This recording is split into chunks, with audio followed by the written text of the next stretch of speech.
তো হ্যালো সবাইকে, স্বাগতম আমার কেমিস্ট্রি সিরিজে। আজকে আমরা পিরিয়ডিক টেবিল একদম সহজভাবে বুঝবো। তো চলো শুরু করি।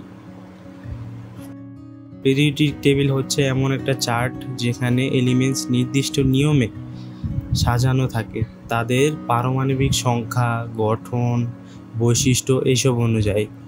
যেমন তোমরা দেখতে পাচ্ছ, hydrogen, helium, lithium, beryllium, boron, carbon, nitrogen, oxygen, fluorine, neon এভাবে যায়। অর্থাৎ প্রথম থেকে শুরু করে বাম থেকে ডানে আবার নিচে এভাবে করে পর্যায় অনুযায়ী যায়।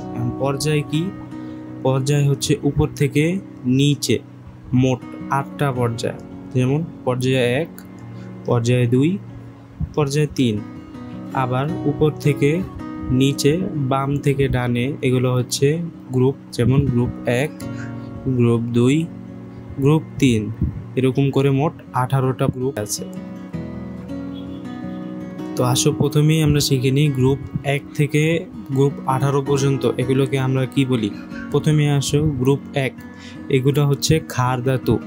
যেমন hydrogen, lithium, sodium, potassium, rubidium, caesium, francium, উপর থেকে নিচে এটা হচ্ছে গ্রুপ 1। আর এগুলোর বৈশিষ্ট্য হচ্ছে খুবই রিয়েক্টিভ, অর্থাৎ পানিতে দিলেই তুমি দেখবা প্রতিক্রিয়া করছে। উদাহরণ, সোডিয়াম আর ওয়াটার যদি তুমি দাও, দেখবা যে হাইড্রোজেন গ্যাস বের হয়ে আসছে। একইভাবে গ্রুপ 2 যদি তুমি দেখে, তাহলে দেখবা যে এগুলো কি মৃৎক্ষার ধাতু। গ্রুপ 2কে আমরা কি বলি? মৃৎক্ষার ধাতু। এগুলো হচ্ছে beryllium, magnesium, calcium, strontium, barium, radium. এগুলোর বৈশিষ্ট্য হচ্ছে এগুলো ধাতু, কিন্তু গ্রুপ 1-এর চেয়ে একটু কম রিয়েক্টিভ। উদাহরণ, ক্যালসিয়াম হাড় তৈরি করে। তারপর গ্রুপ 3 থেকে গ্রুপ 12 পর্যন্ত আমরা এগুলোকে বলি মধ্যবর্তী ধাতু, এবং এদেরকে ডি ব্লক মৌল বলা হয়। তারপর গ্রুপ 10 আর 11 এগুলোর মধ্যে কপার, সিলভার, তারপর গোল্ড, তারপর প্লাটিনিয়াম, মার্কিউরি, এগুলো হচ্ছে মুদ্রা ধাতু।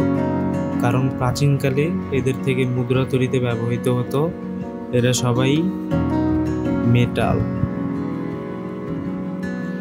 একইভাবে গ্রুপ 13 হচ্ছে বোরন গ্রুপ, গ্রুপ 14 হচ্ছে কার্বন গ্রুপ, গ্রুপ 15 হচ্ছে নাইট্রোজেন গ্রুপ, গ্রুপ 16 হচ্ছে অক্সিজেন গ্রুপ, গ্রুপ 17 হচ্ছে হ্যালোজেন গ্রুপ, গ্রুপ 18 হচ্ছে নিষ্ক্রিয় গ্যাস।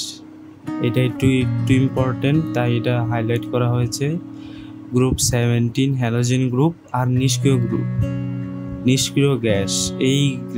এই গ্রুপটা খুবই খুবই খুবই ইম্পর্টেন্ট একটা গ্রুপ।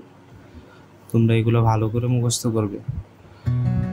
তো বন্ধুরা, আজকে জেনে ফেললাম পর্যায় সারণী গ্রুপ 1 থেকে 18 পর্যন্ত কেমন করে ভাগ করা হয়, কোনগুলো ধাতু, কোনগুলো অধাতু, আর কারা মধ্যবর্তী ধাতু। এই ভিডিওটা কিন্তু পরের অধ্যায়গুলো বোঝার চাবিকাঠি। তো তোমাদের যদি ভালো লেগে থাকে তাহলে একটা সাবস্ক্রাইব করে দিও আর একটি লাইক দিয়ে দিও।